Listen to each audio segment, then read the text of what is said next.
Hello students, welcome back to my YouTube channel. और आज के क्लास में हम पढ़ाएंगे क्लास 10 का मैथ्स। और क्लास 10 के मैथ्स में जो हम चैप्टर आजकल पढ़ा रहे हैं वो है चैप्टर नंबर 5, जो जिसका हमारा नाम है अर्थमेटिक प्रोग्रेशन। जैसा कि इसका हम एक क्लासेस जो पिछले क्लासेस में हम करा चुके हैं, जिसमें हम पूरी तरह से एपी के बारे में बता चुके हैं, डिफाइन, डिस्क्रिप्शन, फॉर्मूला वगैरह सारा बता चुके हैं। तो आज जो नंबर है हमारा एक्सरसाइज 5.1 को शुरू करना है और बनाना शुरू करते हैं। तो सबसे पहले इसमें जो आएगा क्वेश्चन नंबर 1। क्वेश्चन नंबर 1 एक सिचुएशनल प्रॉब्लम की तरह है। एक एक सिचुएशन दिया हुआ है और उस सिचुएशन से जो नंबर फॉर्म होगा, जो सीरीज फॉर्म होगा, वो एपी में है कि नहीं है, हमको ये बताना है। राइट। तो जैसा कि डिफाइन के अनुसार हम बताए हैं कि ग्रुप ऑफ नंबर जिसका each and every two consecutive numbers के बीच में डिफरेंसेस अगर सेम हैं तो वो एपी में है कहलाता है। तो जैसा कि क्वेश्चन नंबर 1 में हमारे पास बोला जा रहा है, क्या बोला जा रहा है? The taxi fare after each kilometre when fair is 15 rupees for first kilometre and 8 rupees for additional kilometre. यहाँ पर एक टैक्सी फेयर के बारे में कुछ दिया हुआ है कि फर्स्ट किलोमीटर का फेयर लेता है 15 किलोमीटर और उसके बाद प्रत्येक किलोमीटर, ईच किलोमीटर का जो फेयर लिया जाता है वो 8 रुपीज करके लिया जाता है। तो कैसे पता करेंगे कि ये एपी फॉर्म कर रहा है कि नहीं कर रहा है? सबसे पहले हम 1 बाई 1 किलोमीटर का फेयर निकालेंगे, 2 किलोमीटर का फेयर निकालेंगे, 3 किलोमीटर का फेयर निकालेंगे। फेयर फॉर 1 किलोमीटर, जैसा कि हमें पता है 1 किलोमीटर के लिए 15 रुपीज ले रहा है, पहला किलोमीटर का पैसा। ठीक है। फेयर फॉर 2 किलोमीटर, तो इसमें क्या आ जाएगा? फर्स्ट किलोमीटर के लिए 15 रुपीज, सेकेंड किलोमीटर के लिए 8 रुपीज, और सेकेंड के बाद हर एक किलोमीटर के लिए वो इतना ही पैसा ले रहा। ये हो गया हमारा 20।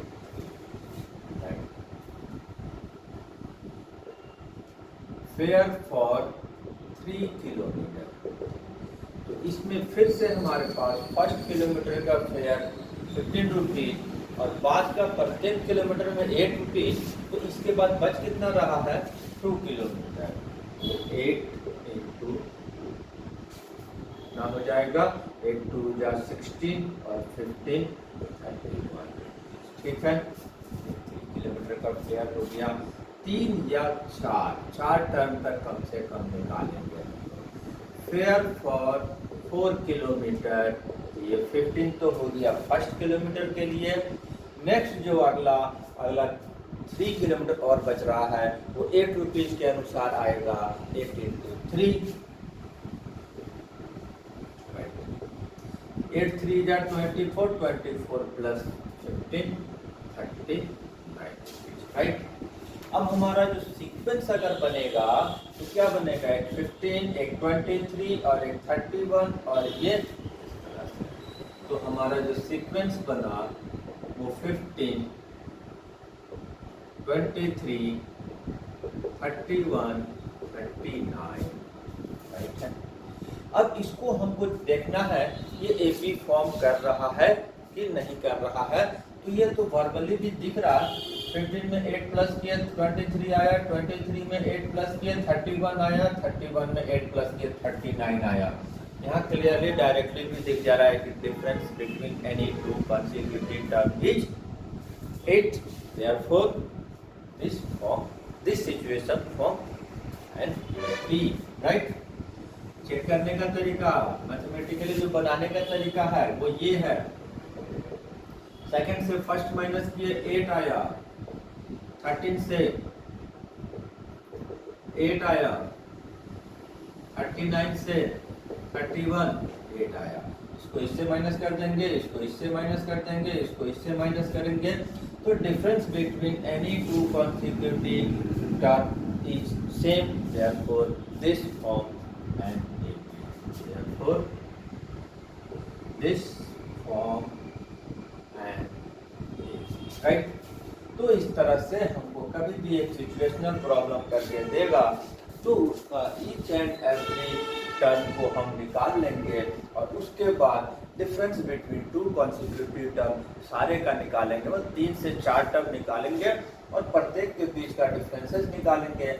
अगर वो सेम है तो ये भी फॉर्म करेगा, अदरवाइज नहीं करेगा।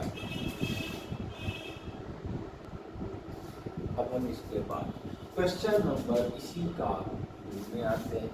फिर एक सिचुएशन है, उसको देखते हैं क्या दिया हुआ है। The amount of air present in a cylinder when vacuum pump removes 1/4 of air remaining in the cylinder at a time. थोड़ा सा क्वेश्चन ये कंफ्यूजिंग है, तो इसमें हम थोड़ा डायग्राम में दिखाते हैं। ये सिलेंडर है मान लेते हैं, इसमें एयर भरा हुआ है, इस एयर को खाली करना है, वैक्यूम करना है। और वैक्यूम करने के लिए जो एक पंप लगाया जा रहा है जो मशीन के थ्रू, वो एक बार पंप करने पे 1/4 ऑफ एयर को रिमूव कर देता है। फिर रिमेनिंग का मतलब फिर जब अगला बार पंप करेंगे तो फिर जो रिमेनिंग बचा हुआ है उसका 1/4 वो रिमूव करेगा। तो एक्जैक्टली दिख रहा है 1/4 वर्बली अगर ऊपर से हम देखते हैं तो ये एपी में दिखता है, लेकिन पहले हम सिचुएशन को फॉलो करेंगे।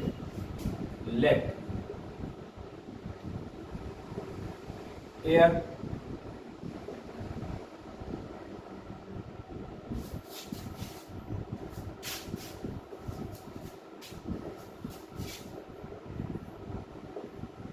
Volume of air equal to हम x मीटर क्यूब ले लेते हैं, एनी टर्म को ले लेंगे। तो एयर रिमूव्ड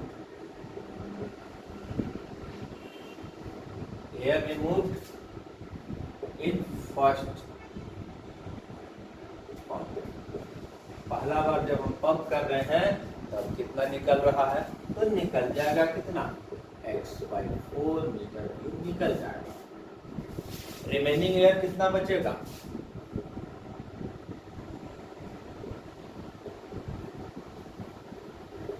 तो माइनस करेंगे। था कितना x मीटर क्यूब, माइनस हो गया x/4, 4 एलसीएम आया, 4 into x 4x and x आ गया 3x/4 मीटर। इसके बाद एयर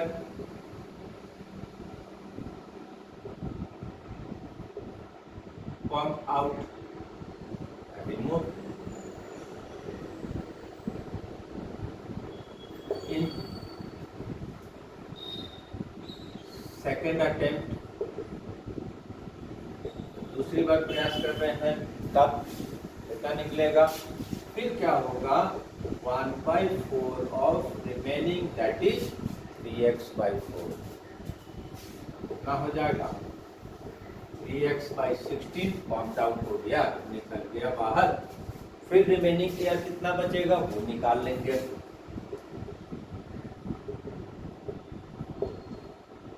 रिमेनिंग एयर कितना बचेगा, था कितना 3x/4 रिमूव हो गया 3x/16 माइनस हो गया।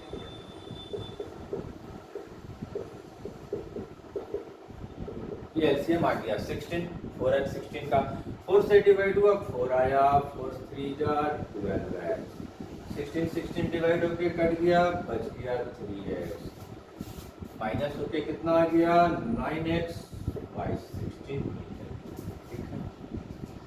तीन में ही हम लोग चेक कर लेते हैं। पहला एक हो गया हमारे पास, एक तो ये था, दूसरी बार ये बच रहा है, तीसरी बार ये बच रहा है। तो जो सीक्वेंस फॉर्म हो रहा है हमारा ये x है,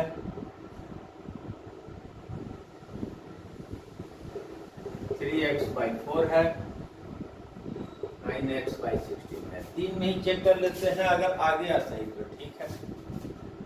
difference between two term 4 divide होके कट गया 3x 4x कितना आ गया -x y, मतलब ये बच गया, डिफरेंस यहाँ पर आया।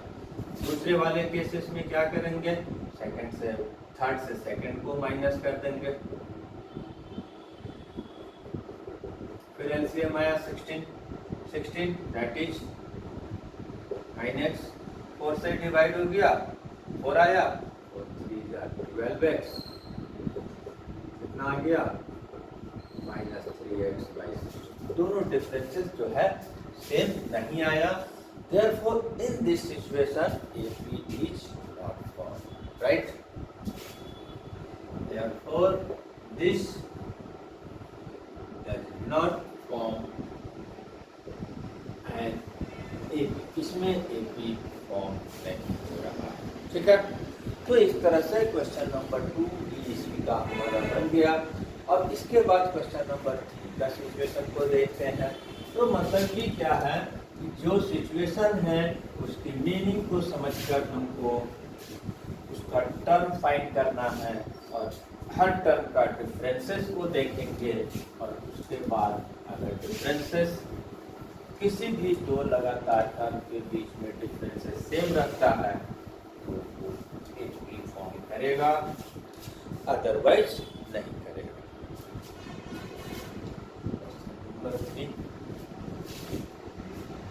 The cost of digging a well after every meter of digging, when it costs 150 for first meter and rise by 50 meter each subsequent। अब गड्ढा जब खोदा जा रहा है, ठीक है, क्या चीज, कुआं खोदा जा रहा है, वेल को डग किया जा रहा है, ठीक है। तो इसमें कंडीशन क्या है कि पहला मीटर, 1 मीटर का खुदाई का खर्चा क्या है 150, और उसके बाद जो अगला जो मीटर होगा उसमें 50 रुपीज का कॉस्टिंग बढ़ जाएगा, ना कि 50 रुपीज लगेगा प्रत्येक में, जैसे कि 150 लगा फर्स्ट में, सेकंड मीटर का जो खुदाई होगा तो 150 प्लस 50 200, थर्ड मीटर में 150 प्लस 50 250 और 50 और जुड़ जाएगा 250 हो जाएगा। ये तो ये भी हमको क्लियरली देता है कि दिस फॉर्म एंड एपी बना के फॉर्म कैसे लगेगा। कॉस्ट ऑफ डिगिंग 1 मीटर, ये हमारा है 150। कॉस्ट ऑफ डिगिंग 2 मीटर क्या आएगा 150 प्लस 50 इक्वल टू रुपीज 200 आएगा। बाकी वो देख लेंगे और आएगा। Cost of digging 3 metre 200 plus 50 और आ जाएगा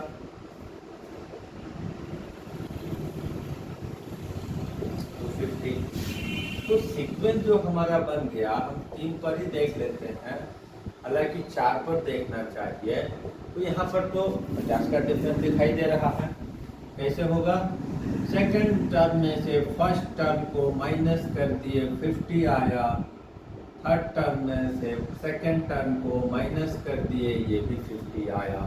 ये दोनों को देखते हैं, दोनों के बीच में, दोनों कॉन्सेक्यूटिव टर्म के बीच में डिफरेंसेस 50 आ रहा है।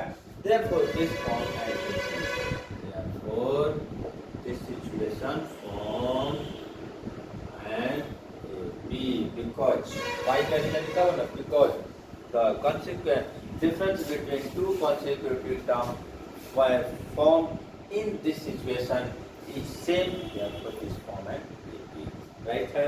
इसके बाद हमारे पास एक क्वेश्चन और बच रहा है, वो है हमारा क्वेश्चन नंबर 4। इसमें क्या सिचुएशन दिया हुआ है, ये कंपाउंड इंटरेस्ट का सिचुएशन है। the amount of money in account every year when 10,000 is deposited at compound interest at rate 8%। मतलब अमाउंट जो फॉर्म हो रहा है वो एवरी ईयर का वो एपी में है कि नहीं है। कैसे है?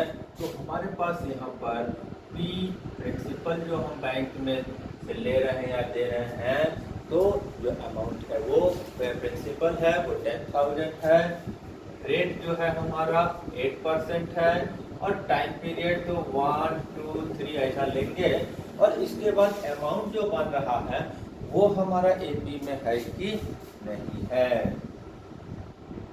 अमाउंट को चेक करना है। ठीक है, तो सबसे पहले हम A1 निकालेंगे, फर्स्ट ईयर के बाद का अमाउंट।